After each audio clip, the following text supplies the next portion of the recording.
सो hello बच्चों, welcome to our YouTube channel cam word. तो आज हम स्टडी करेंगे अबाउट द हाइड्रोजन स्पेक्ट्रम की कि हाइड्रोजन स्पेक्ट्रम क्या होता है। हाइड्रोजन स्पेक्ट्रम हाइड्रोजन स्पेक्ट्रम क्या होता है। तो हाइड्रोजन स्पेक्ट्रम से पहले जानते हैं स्पेक्ट्रम क्या होता है। स्पेक्ट्रम क्या होता है तो क्या करते हैं, एक ग्लास ट्यूब लेते हैं, मींस कांच की नली।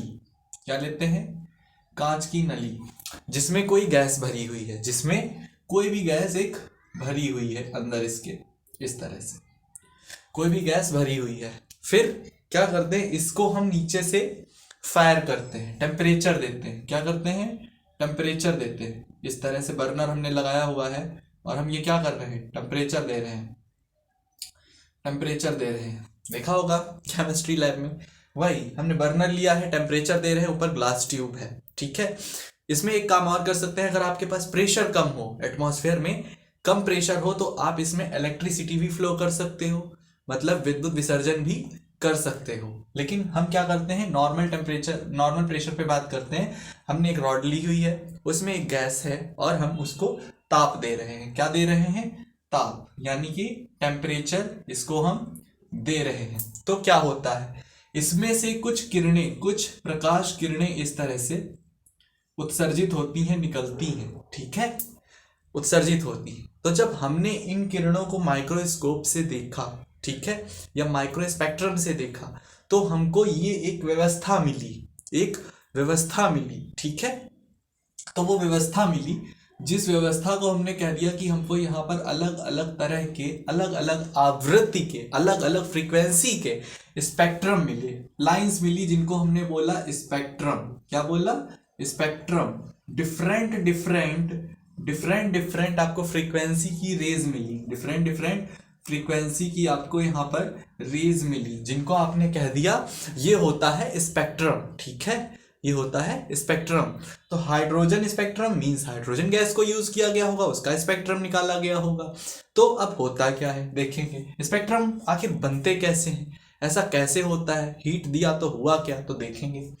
तो इस तरह से ये आपके पास एक नाभिक है और ये इसके कुछ क्या है, कोश हैं। क्या है? कोश। तो इन पे बात करते हैं। ये आपके क्या हैं? कोश हैं। क्वांटम नंबर्स में हमने इसका डिस्कशन किया था। तो हाइड्रोजन की बात करनी है, तो हाइड्रोजन में क्या, एक इलेक्ट्रॉन होता है। क्या होता है? एक इलेक्ट्रॉन इस तरह से होता है। तो अब समझेंगे जब भी ये इलेक्ट्रॉन है एक नंबर 1 में, किसमें है? फर्स्ट सेल में। किसमें है? फर्स्ट में। ये 2, ये 3 और ये 4। तो क्या होता है, जब इस इलेक्ट्रॉन को बाहर से एनर्जी दी जाती है, लाइक आप टेम्परेचर दे रहे हो, तो हमने क्या किया, इसको एनर्जी दी। इसको क्या दी? एनर्जी। तो ये अपना ऑर्बिटल छोड़ देगा, अपना ऑर्बिट छोड़ देगा। अपना ऑर्बिट छोड़ेगा तो ये यहां पर कहीं शिफ्ट हो जाएगा, और एनर्जी देंगे इसको तो ये आगे शिफ्ट हो जाएगा, और एनर्जी देंगे तो ये आगे शिफ्ट हो जाएगा। तो जैसे जैसे आप एनर्जी देते रहोगे ये शिफ्ट होता रहेगा। एक बार में मान लीजिए आपने दो ऑर्बिट्स को निकालने की एनर्जी दे दी तो डायरेक्ट यहाँ आ जाएगा, और बहुत ज्यादा एनर्जी दे दी तो वहां से सीधे यहाँ आ जाएगा। ठीक है, तो ये तो हो गया एनर्जी देने पे ये इलेक्ट्रॉन्स बाहर आ रहे हैं। एक ही इलेक्ट्रॉन है, वहां से हट गया है, यहाँ आया है, यहाँ से हट के यहाँ आया, यहाँ से हट के यहाँ आया है।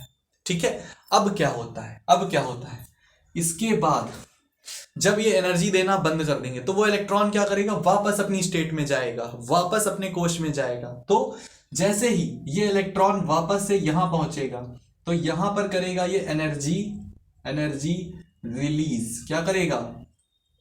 एनर्जी रिलीज करेगा। क्या करेगा? Energy release in the form of light. ये हमको शो होगी।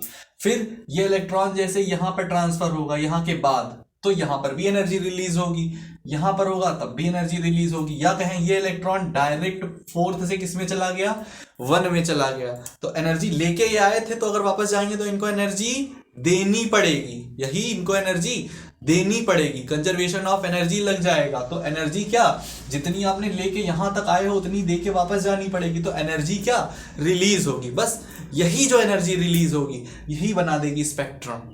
यही बना देगी स्पेक्ट्रम की, किससे इलेक्ट्रॉन किस में जा रहा है, तो उस तरह से एनर्जी बनाएंगे। ठीक है, एनर्जी बनाएंगे तो वो उसका स्पेक्ट्रम ड्रॉ कर देंगे। तो हाइड्रोजन के लिए हम पढ़ते हैं, हम हाइड्रोजन के लिए पढ़ते हैं तो हमको 5 सीरीज पढ़नी होती है। कितनी? 5। अब देखेंगे कैसे। तो पहली जो आपकी सीरीज प्राप्त होती है वो होती है लाइमन। क्या होती है? लाइमन श्रेणी। ठीक है, दूसरी होती है बाल्मर। क्या होती है? बाल्मर श्रेणी। फिर पाश्चन। क्या होती है? पाश्चन। फिर ब्रेकेट, दूसरी क्या होती है? ब्रेकेट। और लास्ट में होती है फुंड। लास्ट में होती है फुंड। इस तरह से आपके हाइड्रोजन में 5 सीरीज मिलती हैं जब आप हाइड्रोजन का स्पेक्ट्रम बनाते हो। तो आइए ड्रॉ करते हैं इस फिगर के अकॉर्डिंग कि हाइड्रोजन स्पेक्ट्रम कैसा होता है। तो इसी तरह से हम इसको ड्रॉ करेंगे, इसी तरह से बात करेंगे। तो देखेंगे फिगर को थोड़ा अच्छा सा फिर से ड्रॉ कर लेते हैं, क्योंकि इसी फिगर के अकॉर्डिंग हम स्पेक्ट्रम को ड्रॉ करेंगे और समझेंगे। तो आपका इलेक्ट्रॉन जो है, ठीक है, आपका इलेक्ट्रॉन जो है, अब हम पहले बनाते हैं इसका डायग्राम इस तरह से। ठीक है, ये आपका हो गया n इज इक्वल टू 1। कितना हो गया? n is equal to 1। ये हो गया 1, जो कि आप यहां पे देख रहे हैं 1 2 3 4। इसमें सर्कल में बने हुए हैं, इनको हम ओपन करके बना रहे हैं।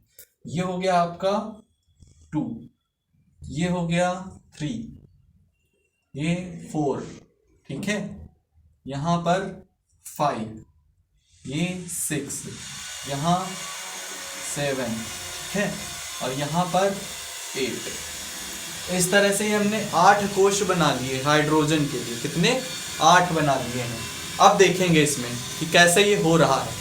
देखें तो क्या होता है कि जब भी कोई इलेक्ट्रॉन, जैसे इलेक्ट्रॉन मान लो चौथे में है और वो गया फर्स्ट में, या फिर वो किस में है? थर्ड में, तो वो गया फर्स्ट में।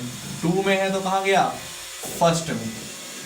देख रहे हैं, फोर्थ में है इलेक्ट्रॉन, ये एनर्जी लेके आया होगा। रहता किसमें है हाइड्रोजन के लिए? पहली सेल में। अब ये एनर्जी, इसने कहीं से एनर्जी ली होगी, यानी कि हमने जो टेम्परेचर दिया हुआ था तो इनको एनर्जी मिली, ये बाहर आ गए। अब थोड़े टाइम के बाद ये वापस जाएंगे, जब हम सोर्स को रोक देंगे, एनर्जी सोर्स को रोक देंगे, तो ये वापस जाने की कोशिश करेंगे। तो अब जब ये मान लो फोर्थ में है तो फोर्थ से ये 1 में जाएंगे, तो ये एनर्जी रिलीज करेंगे। यही चीज हमने देखी कि कोई भी इलेक्ट्रॉन अगर फर्स्ट में आता है, अगर पहले कोश में आए वो एनर्जी रिलीज करके, तो उसका स्पेक्ट्रम इस तरह से बनता है। तो कैसे कैसे आएगा? तो पहला मान लो दूसरे से पहले में आया, तीसरे से पहले में आया, चौथे से पहले में आया, पांचवें से पहले में आया, छठे से पहले में आया। तो अगर इस तरह से आ रहा है तो ये जो आपको श्रेणी प्राप्त होती है, इसकी को बोलते हैं लाइमन सीरीज। यानी इलेक्ट्रॉन को आपने एनर्जी दी होगी और वो हर बार किस में आ रहा है? पहले में आ रहा है, पहले कोश में आ रहा है, तब लाइमन प्राप्त होती है। दूसरा, जब हम दूसरे में आते हैं तो तीसरे से दूसरे में आएंगे, फिर चौथे से दूसरे में आएंगे, फिर पांचवें से आएंगे, फिर छठवें से आएंगे, और फिर 7वें से आएंगे। इसी तरह ये भी आ सकते हैं। इसी तरह से हमको सीरीज मिलती है। तो ये जो दूसरी होती है ये होती है बाल्मर। क्या होती है? बाल्मर। इसी तरह से अगर हम आगे बात करें, जब कोई हमारा इलेक्ट्रॉन थर्ड में आएगा, किस में आएगा? थर्ड में आएगा। तो थर्ड में कहाँ से आएगा? फोर्थ से आएगा, फिफ्थ से भी आ सकता है। और फिर इसको ड्रॉ मैं हटा दे रहा हूं, ठीक है, ताकि हम अच्छे से इस स्पेक्ट्रम को बना सकें, हाइड्रोजन स्पेक्ट्रम को हम अच्छे से बना सकें। तो हमको हर बार एक शेल में इलेक्ट्रॉन को शिफ्ट करना है, ठीक है, हर बार एक शेल में इलेक्ट्रॉन को क्या शिफ्ट करना है, इस तरह से, ठीक है। ये 4 5 6 7 8 और ये जाते हैं टिल टू इनफाइनाइट, कितने भी शेल्स हो सकते हैं, ठीक है। तो अब देखेंगे, तो ये आ रहे हैं थर्ड में, तो 6 से भी किस में आएंगे? थर्ड में। 7 से किस में आएंगे? थर्ड में। और 8 से किस में आएंगे? थर्ड में। तो जो इस तरह से सीरीज प्राप्त होगी उसको क्या बोलेंगे? पाश्चन। क्या बोलेंगे? पाश्चन। इसके बाद थर्ड के बाद अगर कोई इलेक्ट्रॉन किस में आ रहा है? फोर्थ में आ रहा है। अगर कोई इलेक्ट्रॉन किस में आ रहा है? फोर्थ में आ रहा है, तो फोर्थ में कहाँ कहाँ से आएगा, फोर्थ में कहाँ कहाँ से आएगा, 5 से आएगा, 6 से आएगा, 7 से आएगा, 8 से आएगा। तो इसको कर लेते हैं, तो हम फोर्थ में लेके आएंगे इलेक्ट्रॉन को, ठीक है, इसमें फोर्थ में लेके आएंगे, तो ले आओ, फिफ्थ से आएगा पहला, फिर 6 से आएगा, 7 से आएगा और 8 से आएगा। इन पॉसिबिलिटीज हैं फोर्थ में आने की। तो ये हो जाते हैं ब्रैकेट सीरीज। क्या हो जाती है, ब्रैकेट सीरीज। लास्ट हम पढ़ते हैं, अगर फिफ्थ में आ रहा है कोई, तो ये इस तरह से इन 3 से आएगा और इसको बोल देंगे फुंड। क्या बोल देंगे, फुंड। तो इस तरह से ये आपका एक हाइड्रोजन स्पेक्ट्रम मिलता है। जब कोई इलेक्ट्रॉन पहले में किस तरह से आएगा, दूसरे में किस तरह से कोश में आएगा, तीसरे कोश में, चौथे में, पांचवें में, तो इस तरह से इलेक्ट्रॉन्स आते हैं। तो इस तरह से हमको एक स्पेक्ट्रम मिला, एनर्जी का हमको एक सीक्वेंस मिला, फ्रीक्वेंसी का एक सीक्वेंस मिला, जिसको हमने अरेंज किया तो हमको ये एक हाइड्रोजन स्पेक्ट्रम मिला। क्या मिला, हाइड्रोजन स्पेक्ट्रम मिला। इसी की बात करते हैं।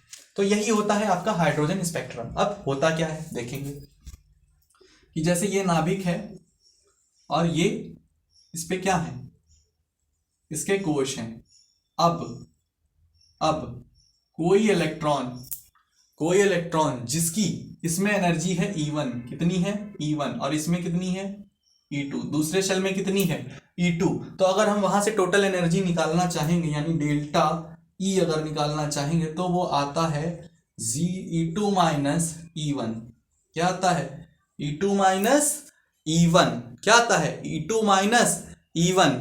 और जो E आपका होता है, E होता है, वो होता है H न्यू। क्या होता है, H न्यू। न्यू क्या है यहाँ पर, आवृत्ति। क्या है, आवृत्ति या फ्रीक्वेंसी। क्या है, फ्रीक्वेंसी। और न्यू जो होता है वो होता है C अपॉन लैम्डा। क्या होता है, C अपॉन लैम्डा।